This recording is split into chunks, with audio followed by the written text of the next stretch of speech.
My name is Erica Moki, and I'm taking the course 101 in communication. And the assignment I'm doing is called My Introduction to Advocacy Speech.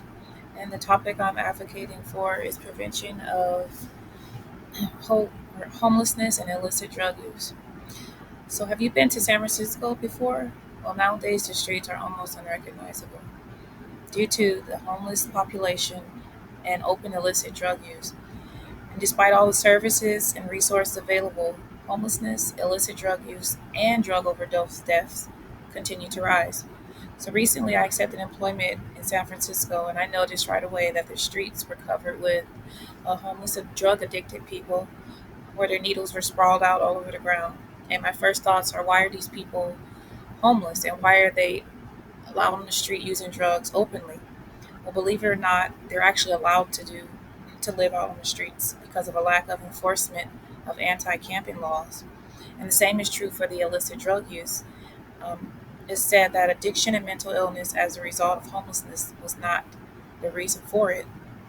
And so, pretty much, they're saying that there's no reason to enforce it because homelessness is just a side effect of having mental illness, which causes people to use drugs, which causes them to be homeless.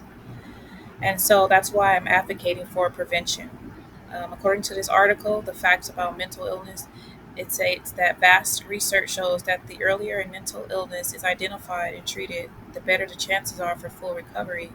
So, by being preventative early on, this allows people a chance to tackle those issues head on and early before they start. And I think the focus should be mainly on adolescents because they're the ones, they're young and they haven't messed up yet. And so I think it's vitally important that prevention, that people are doing using prevention because it can stop people from self-medicating with these drugs on the street. Street drugs are highly addictive and deadly to the people who use them. According to the San Francisco Drug and Overdose Treatment data, 647 people died last year from drug overdose, and this year, not this year, 2023, 806 people died. So people are actually dying more from drug overdoses in San Francisco.